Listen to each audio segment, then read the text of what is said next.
Baate nagaan nu bulchu. Ayyaanni kun ayyaana gaarii nuuf haa ta'u. Nagaan keenya haa jiraatu.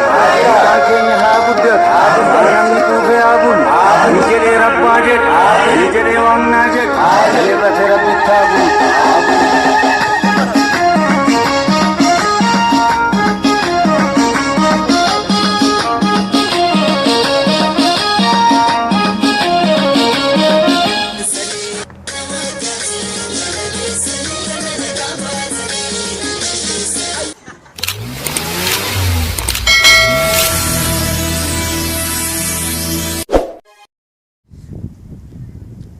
maatiin keenya hundumti keessanuu baga ayyaana qilleetiin isin ga'e nuti bakka kanatti egaa ayyaana qillee kabajaa jirra akka nu faana turtan kabajaan isin gaafannaa hundumti keessanuu isin immoo tokko tokkoon jechuudha amma isaan of beeksisanii baga ittiin isin ga'e nama jechuu barbaadanii baga ittiin isin ga'e akka jettan immoo isin affeera ani wandee kumalaan jedhama baga hundumti keessanuu maatiin keenya hundumti keessanuu baga ayyaana qilleetiin isin ga'e isin jedhu sirraan jalqaba እሺ ገለቶኝ እኔ ኃይሌ ቦኪን jedhama baga walumaanii ayyaana waggaa kanaan ayyaana qillee kanaan baga ittiin isin ga'e saba oromoo kamiyyuu baga ittiin isin ga'e baga ittiin isin ga'e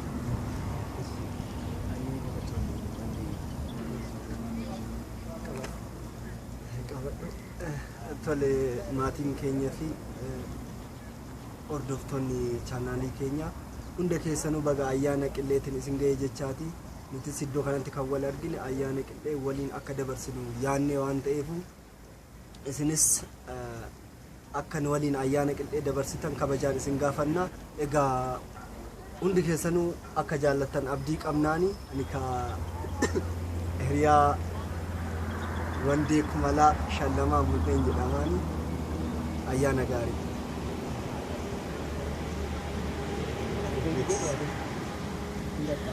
Ashi baga ayyaana qilleeti baga sinigee baga waligee gahiya sinigee waligedha sinigee eenyu zawde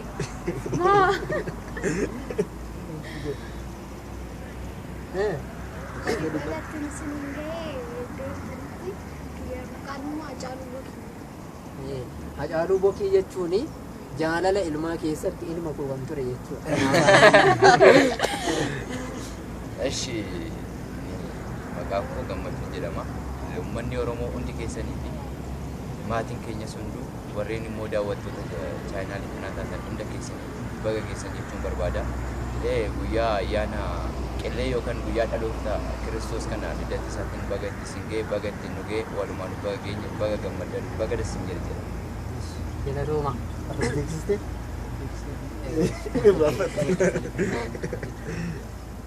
Galatooma gara qophii keenyatti darbetti gaaffii tokko isaan gaafadha. Gara fuulduraatti mee maal akka hawwinu amma nuti fiilmiidhaan diraamaadhaan egaa kan calqabnee jirru humna qabaanneetiitoo hin ta'in humni keenya simbichaadha. Nuti kan jirru as magaalaa Finfinnee keessa jirra. As keessatti waan baay'eetu nu quunnamaa jira. Dhugaadhuma isaa dubbachuudhaaf dhugaadhuma isaa walitti dubbanna yoo jenne bakka kana dhufnee iddoo kanatti kan kabajnee fi nuti tolee waliin bakka biraa eenyu ta'eetoo hin ta'in bakka itti kabajnullee sila hin qabnee fi dhugaadhuma sanatti dubbachuudhaaf jechuudha. Waan kanallee kan waraabaa jirru bilbilaa akka nuu beektanii fi bilbila mukaan iddoo sana dhaabne kana akka nuu beektanii fi isinitti himaa jirra. Isa bichaa ta'uu hin ta'in immoo waan baay'ee waan mana hin jedhamnetu nu quunnamaa jira. As magaalaa Finfinnee kana keessa magaalaa Finfinnee naan isiniin jedhu gara Buraayyuu yookiin gara Sulultaa yookiin gara Galaanii miti. Magaalaa Finfinnee asuma magaalaa Gullallee keessatti kan nuti jirru. As keessatti yaana Gullallee keessa jirra. As keessatti waan qormaata mana hin jedhamnetu nu quunnamaa jira. Akka nu bukkee dhaabbattan kabajaan isin gaafannaa. Sabaskiraayibii gochuudhaanis laayikii gochuudhaanis sheerii gochuudhaanis akka nu bukkee dhaabbattan waan biraatiin immoo meeshaa nu bituudhaanis immoo warreen nu bukkee dhaabbachuu barbaadan yoo jiraattanis immoo nu gargaara. Kaameeraas hin qabnu kaameeraa nu bitaa yoo dandeessanii warreen humna qabaattanii kompiitaras hin qabnu laaptooppii illee hin qabnu. Waan tokko nu gargaaruudhaan warreen dandeessan nu gargaaraa isin jenna kabajaan isin gaafata. Amma ifama nu godhaati. Kana ilaalchisee wanta dhugaa dubbachuu qabu nuti aartii Oromoo keessatti gahee nurraa eegamu bahuu wanta barbaannuuf osoo nutti hin mijatin osoo nutti hin tolin silkiyaan waraabaati silkiyaan editingii hojjechaati iddoo itti hojjetamullee yaa'u osoo namni nyaara sitti guuruuni asiif achi deematii hojjechaa jirraan hojiin nuti amma ammaatti hojjechaa jirru hojii alarratti hojjetameen kana jechuun iddoo mana osoo jiraate iddoo mana osoo jiraate osoo jiraateeti osoo arganneeti ni hojjenna ture kanas wanta hin jirreef alarratti yeroo baay'ee kan hojjechaa jirru editingis ta'ee waraabis ta'ee akkuma isitti silkeen hojjechaa jirraan warri nu gargaaruu dandeessan nu gargaaranii warreen kun dammoo hordoftoota keenya warri taatan laayikii nu bu'a koomentii nu barreessa nuti namni kamiyyuu dogoggoraa fi wanta jajjabeeffamuu qabu jira waan ta'eef gartokkeen isaa tokko hir'uu ta'uu danda'a waan ta'eef maal akka sirreessuu qabnu akkamitti akka hojjechuu qabnu koomentii nuuf godha hojii keenya yoo jaalattan laayikii nuuf godha namoonni akka nu daawwatan jedhu nu jajjabeessa waan gaarii akka hojjennu kanan jechuu barbaadu isa kana ayyaana baay'ee galatooma baay'ee isaa gaa innis dubbateera waan xiqqoo ishee irratti dabaluudhaaf waanuma xiqqoo tokko akka isin irratti hin baay'ifne jechuudha yeroo jaalala ilmaas argitaniittu mi'aa jaalalaa kan jedhus warreen ilaaltan jirtu kan biraallee jijjiru jaalala dhugaa kan jedhu immoo yeroo dhiyoo keessatti kan baay'ee kan gadhiifnes ilaala hundumtu keessanuu baay'ee namatti tola baay'ee bareeda kana hunduma isaatu diraamaa tolasaa jedhus kan hojjechaa jiru jechuudha silkiidhaan bilbilaan waraabnee bilbilaan editingii goonee bilbilaan gallachifneeti waa'ee faas qabaannee osoo hin ta'in waa'ee faa hiriyaa keenya tokkotu jira hiriyaa urgee jedhama isas baay'ee galateeffachuun barbaada bilbilallee nuu kennuudhaan waan adda addaatiin bakka nu bukkee dhaabbatee amma danda'etti bakka waa'ee faallee akka tola akka fayyadamu gochuudhaan waan baay'ee nu fayyada waan baay'eedhaan nu bukkee dhaabbachaa jira jechuudha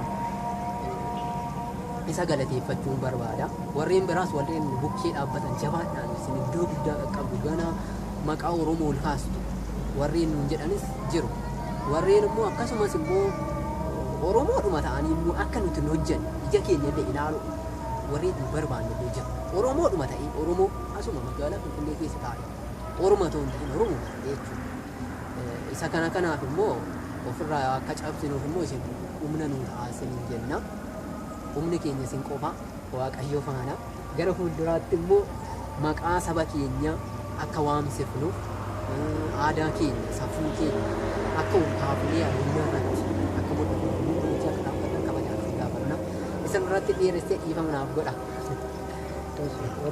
dubbachuu barbaaddaate waan tokko asirratti waan tokko nuti duras kan dadhabne ooluma dadhabne nama waliin tolle waan ta'eef kanarratti sirrii jette nama keenya ta'ee bakka iddoo kan qabu iddootti hojjennurree kan nun jaalanne bakka jedhee bakka akka nama ormaatti kan nu ilaalu hin jira akka nuti asii gadi gaddeebinu waan yaadu jira asii ol akka nuti kaanu waan yaadu isin jira garuu waaqa beeka irra darbuu dandeenya qormaanni anuma jirudha qormaata irra darbuu qabda malee darbaa jirras immoo waa miti asirratti fakkeenyaaf jaalala ilmaa irratti kan hojjetame irratti fa'a jaalala ilmaa miti hundayyuu boodatti kan hojjennu iddoon qabnu iddootti hojjennu qabnu waan tokko hin qabnu garuu jechuun aartii jettu kun nutti miyyooftee maalummaa keenya ofuma barra jennee jechaa jirra asirratti guddaa isaa galatoomuu Eesho hordoftoota chaanaalee keenya egaa hundumti isaaniitu maqaa isaanii gaa'uuf beeksisaniiru. Egaa qophii ayyaanaa keenya har'aa kan ittiin calqabnu mudannoo wanti tokko gaa hunduma keenya iyyuu nu mudateera ta'uu danda'a. Iski mudannoo keenyarraa calqabnee qophii keenya calqabna jechuudha. Mudannoo keessan keessaa namni tokko mudannoo keessan qabdaate mudannoo. Man qaba. Jechuun mudannoo keenyatti gabaabsiiti jechuudha. Mudannoo Addis Ababaa kana galee jechuudha. Amaariffa beekeen dubbadhu. Amaariffa beekeen dubbadhu as ga'ee tananee namicha ho'itu ture. Faazerii kiyya wajjinan ture. Danaa addaraachuu jedhe. Achumaan maaliin jedheni. Ani waan ta'e daraddartanii waan inni jedhu natti fakkaate. Ani naan galle. Ana naan galle daanni akkam bultan jechuu isaati naan galle. Kaza achumaan maal jettan maaliif maalidha naan jedhe. Maal daraddaraan hun jedha naani natti kolfanii akkasitti namicha akkas nu godhe. Ayyee galatoomii hundee anis mudannoo xiqqoon qaba. Osoon Finfinnee kana jiru maaltu na quunnamaa mucaa waliin hojjedhu tokko lafa nan hojjedhu gara biraa deemnee gibbii sana keessa saree jira ture akka jarra. Ani immoo saree akka malee sodaadha.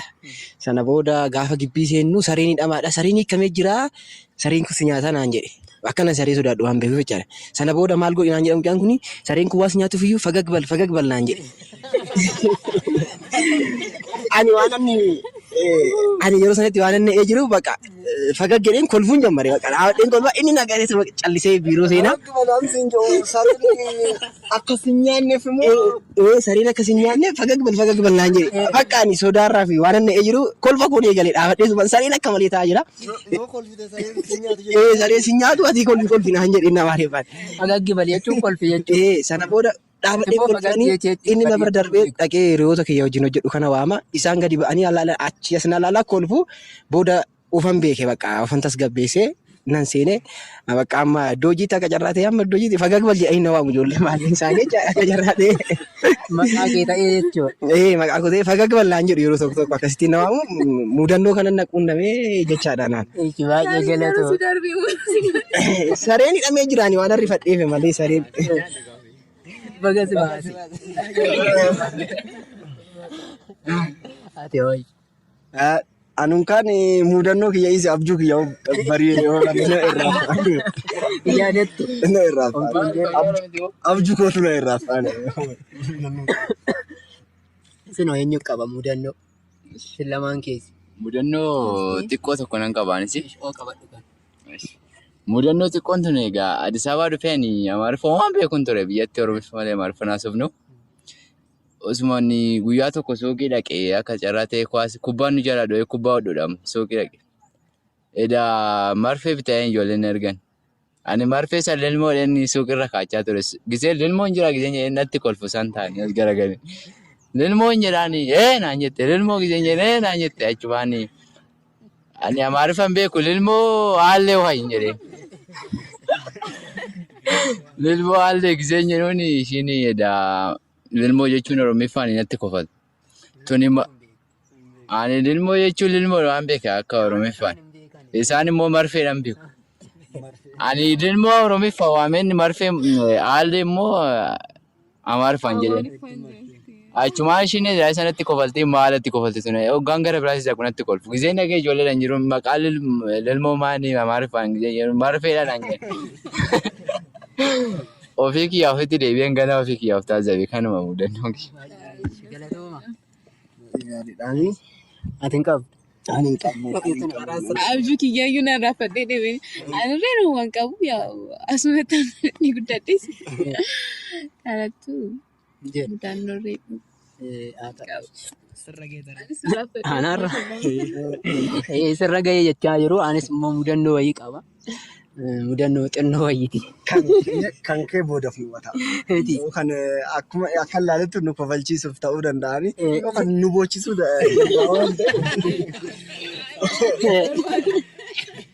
waan keen amanaamu jaalala ati ilmoo af qabduyyuu nama boocisa waan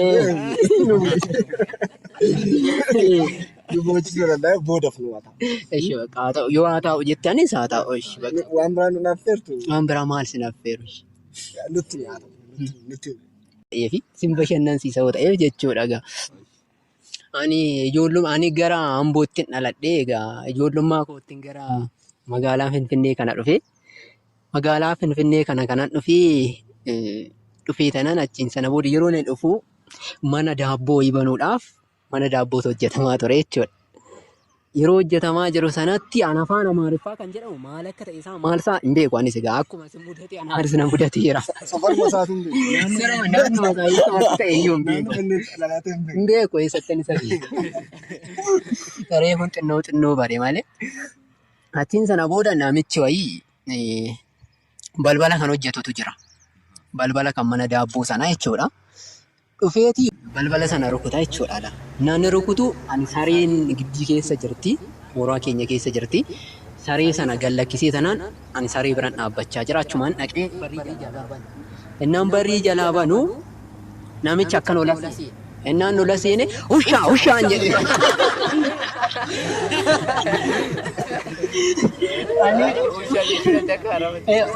Ushaa jechuun kun ushaan naa isaan manatti ushaa jedhan ushaa saree ta'uu ishee bichiin beeka. Sareen jirti, sareen mana keessa jirti, sareen si nyaatti jechuu kotteen ushaa jedhe. Namichi na arrabsee jedhee tachiin sana booda na rukuchuudhaaf na hudhee bakka. Namni na hudhee achiin sana booda na hudhee isaan warri manaa birmatanii naa dhufanii. Saree manatti galchanii maaliif rukutte jenna ushaa naan jettee nama baadhi.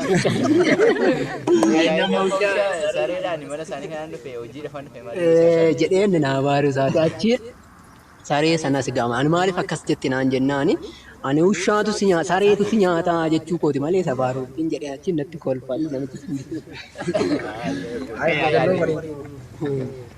Anaan jira. Amma gaa eebbaaf kaana daabboo keenya kana mukaa jechuudha.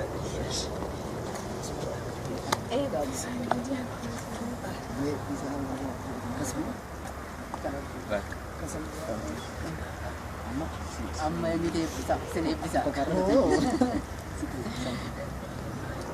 Kaanillee eebbamte mukaa.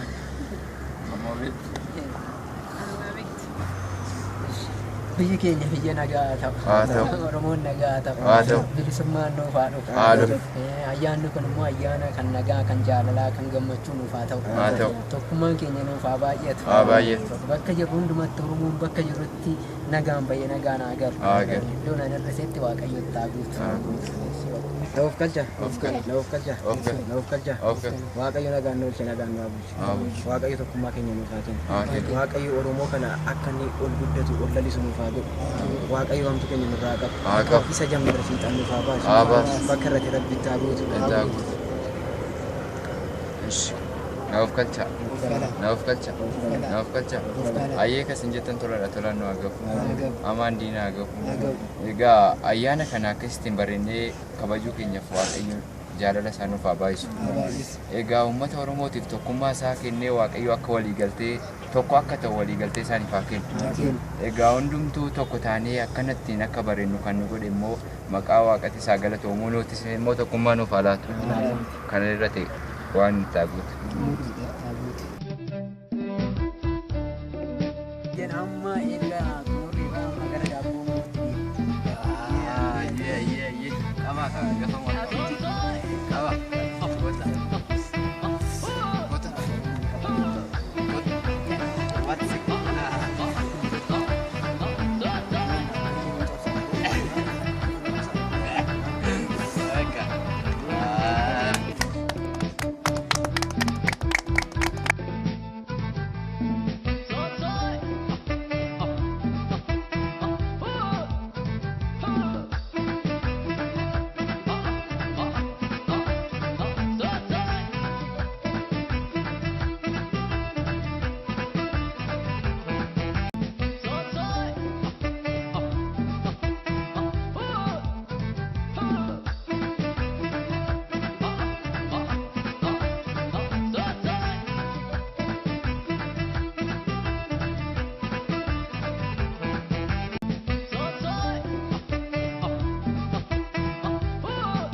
rabbi kafa jafane sanyi margi boka bro bagana gangesa ayana waka tira walga fatalami walarga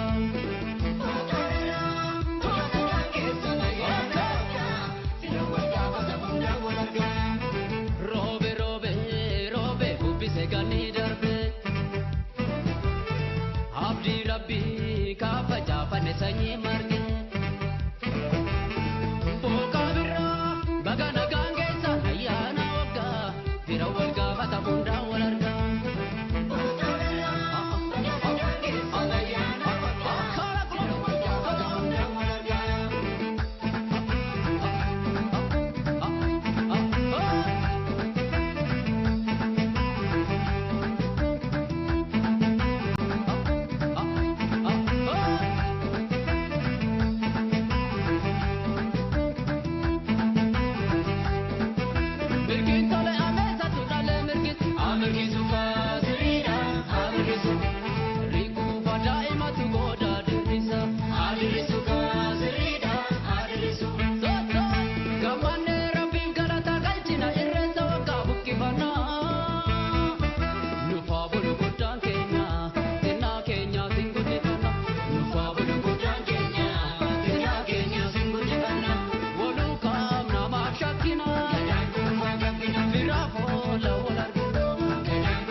ayyaanni kun ayyaana gaarii isiniif haa ta'u.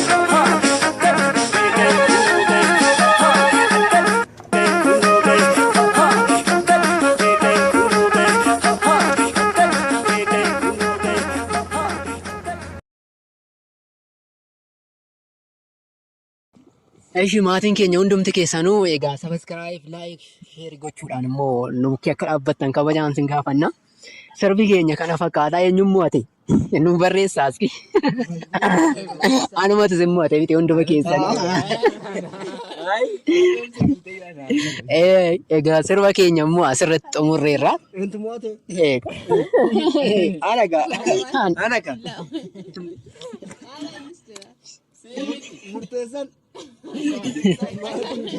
Eeshi waaqaa isamayyuu waliin lollu isaan haa murteessan. Isaan nuuf haa barreessanii eenyu akka mo'e ani akka mo'e egaa beektu mitiire. Eeshi ni ilaalla. Amma sirba asirratti xumurreerra egaa amma immoo tapha tokko qabna gara tapha sanaatti sin deebisna. Taphni sun maalidha? Namni tokko inni aanaan waan sekoondii 5 keessatti waaminaan jedha. Waan inni waaminaan jedhe na waama jechuudha. Yoo dogoggore sekoondii 5 keessatti yoo dogoggore gizee 3 yoo dogoggore tapha keessaan baha. Sinii galee akkas jechuudha. Kennaan naa kenne anna waama ani immoo deebiseen isaaf kennaan inni immoo isaaf akkasittiin jechuudha. Garuma sanatti. Galasas jemmari achi jemmari. Irraa jalqaba. Shaanuu siniin jalqaba rakkoo hin qabu. Meeshii. Hin sodaattee? Jira. Hin sodaattee? Yaada jira maal gaafatamu laataan jiru. Tenshinii keessan galee. Eeshi waaqaa sin gaafadha. Gootota Oromoo 5 waame. Hacaaluu. Taaddasa.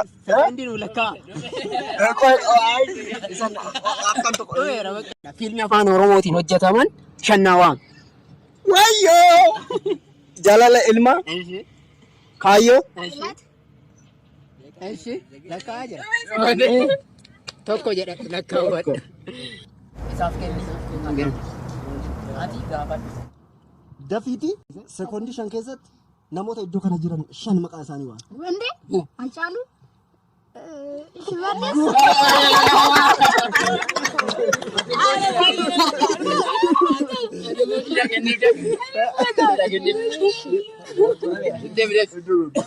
Dogoggortee tokko. Dafika. Daganarra deebina. Gaafadhatti. Gaafadhu.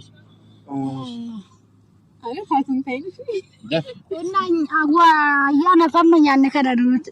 Qonna lama nuti. Daaboo faadhi aanaa kun waan ta'u.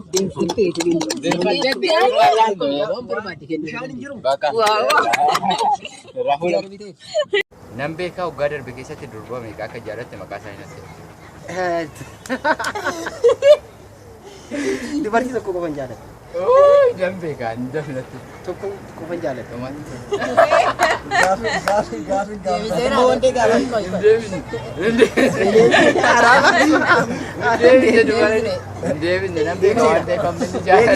Ani deebiseera.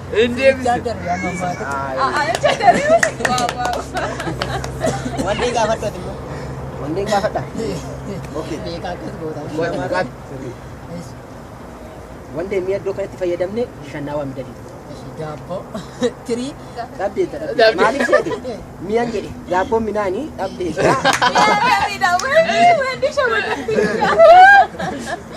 Mi'aan jedhe sanaa aayilaandii tirii daabboo billaa shanii guuta. Silkiin jira.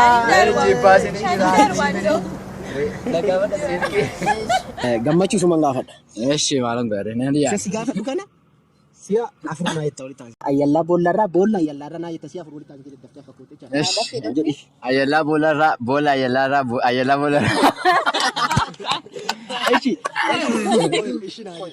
Isiniin kobaltan miti? Isti ati naa jedhimi. ammanatti gomaltu bitti kolfaa. Sirma lama naa jedhe. Ayyaala borroon.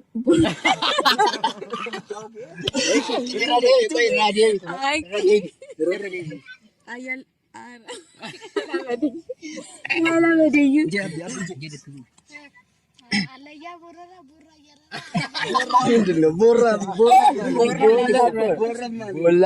Bolla yara alra alayya borra. Inni dhaabbatee nutti kolfa kun xiqqoo ishee mi'aa mokkoratu. Hayyalla bool'aarraa bool'aarraa. Arrayya ulma arrayya.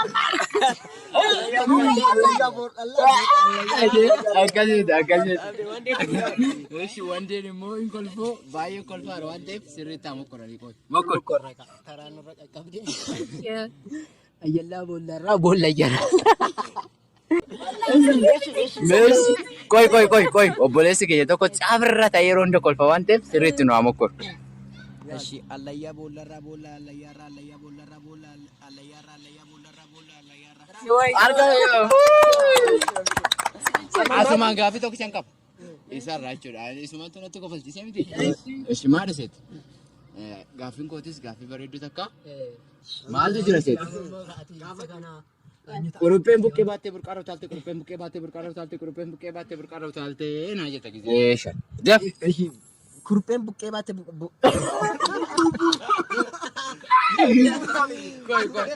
Koy wata. Irraa deemu kan. Irraa deemu? Koy indanda'amu irra deemu. Lakkidhis. Amma immoo sisteriin koo tokko nama diitti argamti waan ta'eef ishiin gaafadha. Kurupheen buqqee baattee burqaa utaalte kurupheen buqqee baattee burqaa utaalte kurupheen buqqee baattee burqaa utaalte naa jetta gisee shan. Gisee shan. Kurupheen buqqee baate. Buqqeen buqqee baate. Amma immoo gara obboleessa koo Haacaaluu darbaa. Haacaaluun jaalala ilmaa keessa jira. Hin beektu waan ta'eef sirriitti hin gaafadhu. Gaaffii isaa irratti deemu kurupheen buqqee baattee burqaa utaalte gisee shan.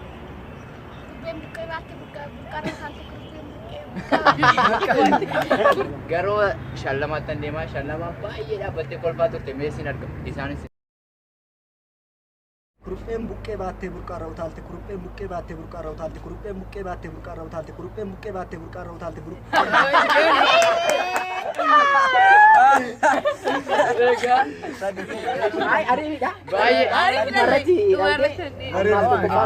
Injajinaan amma naa deemutti gaaffiin kolfaa fudhadha.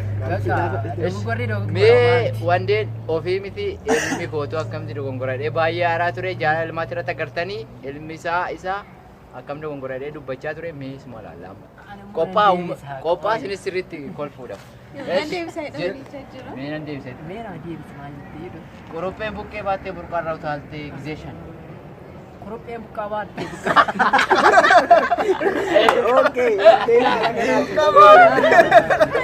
Egaa uummanni keenya akkuma sirriitti agartanii kumatanii kanaan jettee miti hiree. Buqqeen jedhan uummanni koo ragaa. Amma immoo gara obboleessa keenya Ayileetti dabarraa sirriitti nu barbaadan amma sirriitti jedhe naa qoradhaa isin. Dunnaa doraa dogoggoreettu. Ani akkaman jedha. Kurupheen buqqee baattee burqaarraa utaalteetu.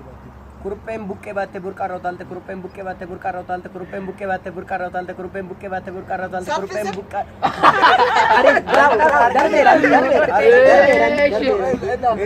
Obboleessi koo Ayileen lakkiin deebisnee. Deebiseera.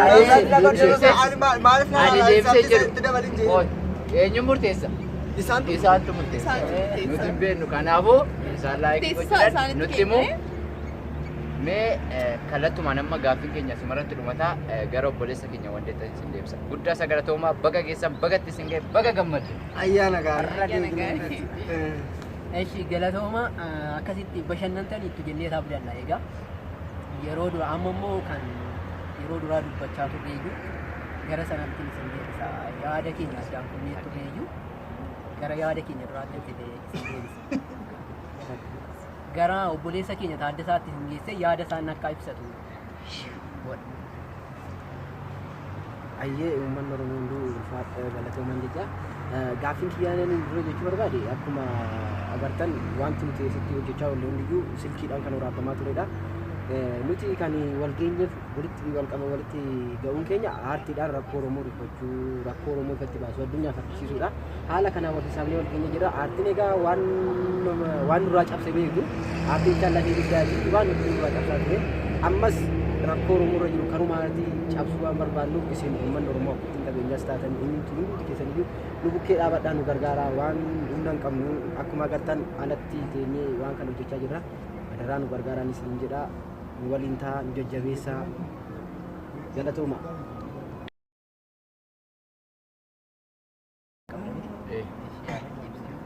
Eshi uummanni Oromoo hundi keessanuu irra deebi'ee baga geessan baga gammaddan isiniin jedha.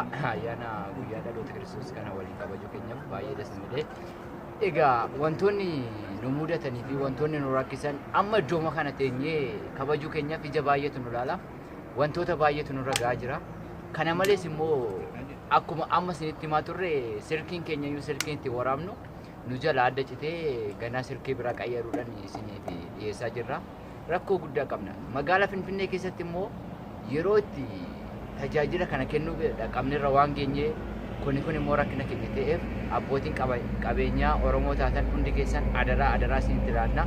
Akka nu gargaartan akka nu bira dhaabbattan meeshaa nu bituudhaan yaadan birriidhaan wantoota hundaanuu akka nu bira dhaabbattan kabaja guddaadha isin gaafannaa. Amma sirra deebi'uudhaan baga geessan baga gammadda isin jenna. Kan argamnu magaalaa Finfinnee aanaa Gullalee keessatti nu barbaadanii nu argachuu dandeessu. Kanaafuu gara keessanitti iyyachaa jirra. Nu dhaqqabaa isin jenna. Baay'ee galatoomaa. Kanaan qabna yaada keenya isinii kenneeti gara xumuraatti deemaa jirra. Yaanni dabalataan kan biraan jiruun nuti akkuma jalqaba dubbanne isa kana piroogiraamii kana kan qopheessine ayyaana qillee ilaalchiseeti. Ayyaana qillee ilaalchisees qopheessinee jirra. Kun kabaja keessanii fi galata keessanii fi galatooma sabskraayibiin keenyas deemaa jiraanii komantiis nu barreessaa laayikii nuuf godhaa nu jajjabeessaa isiniin jenna. Warreen humna qabdan nu jajjabeessaa komantii nu barreessaa laayikii nuuf godhaa hir'ina qabnu nutti himaa silas isinitti himneerra. Kanaafuu nuti gaheen keenya artii Oromoo keessatti wanta nurraa eegamu bahu gahee nurraa eegamu bahu kana akka goonuuf akka fiixa hin baanuuf isin akka nu jajjabeessitan kabajaan isin gaafannaa. Ayyaana gaarii akka isiniif ta'u. Shimee baay'ee galatoomi. Anis yaada xumuraa yaada tokkoon qaba. Egaa kanuma obboloonni koo kun amma dubbatan jechuudha. Isuma faana qabatee jechuudha. Yeroo fiilmii adda addaa hojjennu kana yeroo baay'ee wanti baay'ee nu quunnama. Isa keessaa muraasa isaan isinitti jennu fiilmii jaalala ilmaa jedhu sana immoo argitaniittu yeroo gaafa sana hojjennu goodaatti too waraabaa jirruuti gaafa tokko asuma magaalaa Finfinnee keessa kan jirani isa faana turre gaafa sana kan waraabnu ijoolleen afaan Amaariffaa dubbata dhufanii maaluun jedhan sinitti fakkaate erga waraabnee too waraabaa jirruuti qarshii lafa keenyaa nu kaffalaa jedhan isin dheba qarshii irratti waraabdanii qarshii kan irratti waraabdan kan lafa keenyaa nu kaffalaa nu jedhan dhugaan isin hin jedhan naan akkasitti dubbadhu baay'ee aarii tanan dubbachaa jira hiikama naaf biraati kan lafa keenyaa nu kaffaltan malee iddoo kanaa fuutanii deemtanii nu jedhan yeroo sana lafa kan maaliiti jennee hin kadhanne bakka dhugaa isin hin jedhan innis jira kuusa dantuu biraanii mucaan kan kaameeraa waraabu bakka baay'ee lolatu ka'ee jechuudha yeroo lolli ka'u sanatti namoonni sirfanii addaan qabanii rakkina akkasiitu magaalaa kana keessatti nu mudataa jira. Yeroo deemnullee doorsisni adda addaallee qunnamaa jira. Isa kana nus jiraannus egaa kanallee sodaatoo ta'uu hin ta'in homaa miti. Kana akka nu beektanii fi kana kan nu dubbannee bakka yaadni koosuma kanaa dhagalatuudha. Hayyee waan nagaan oolchite nagaan nu bulchu. Ayyaanni kun ayyaana gaarii nuuf haa ta'u. Ayyaan keenya haa jiraatu. Ayyaan keenya haa guddatu. Namni quufee haa bulu. Ni jedhee rabbaa jedhu. Ni jedhee waamnaa jedhu.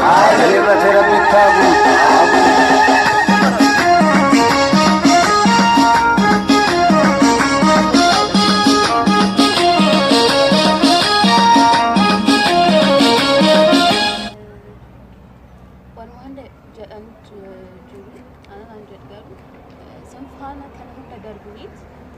bakka guddaa jechuun akka ilaalutti hawwii qaba. Ayyaana gaarii. Baay'ee galatooma. Egaa amma xumurri irraa gara fuuldura yoo isin nu gargaartan yoo isin nu cina dhaabbattanii aadaa Oromoo kan ilaalchisu gara fiilmii sadii qopheesseeraani. Fiilmii gabaabaa osoo hin ta'in fiilmii dheeraa, fiilmii kan sabni keenya irraa baratu, sabni keenya bichaa osoo hin ta'in sabni Itoophiyaa hundumtuu kan irraa baratu, aadaa keenya baasee kan mul'isu waa'ee aadaa keenya gara fiilmii sadii qopheessee jira. Yoo isin nu gargaartanii fiilmii sana gara fuulduraatti hin ba'a nu gargaaraa isin hin jenna. Galatooma amma immoo xumurri irraa amma sirba bannee tuffisaan bakka eenyu keenya xumura jechuudha. Galatooma amma gara sirbaa. Amboko Engambashi Fatima Gotako Dagabang Asadari Gulja Insodang Matia Keroko Durade Geden Dandi Gulja Maria Gotako Urole Gotako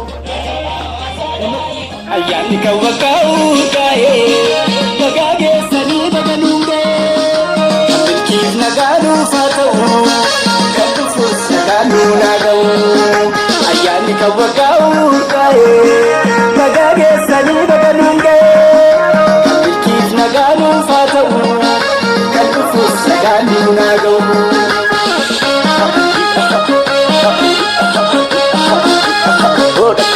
Ayana wakati bagage sani gamana gamba tani ke sani Ayana wakati bagage sani gamana gamba tani Ayana wakati kode ayani Ayana wakati niko pai Ayana wakati sani wadai Ayana wakati kamsa gofio Ayana wakati foli nudai Ayana wakati gamadi ayo Ayana Berambari berabi ademu kabina kati ayana wakati berambari berabi ademu kabina kati ega tole ammas tole ayana kawagari fatole ega tole ammas tole ayana kawagari fatole ya daru gafa ilame umke sanis walim bashana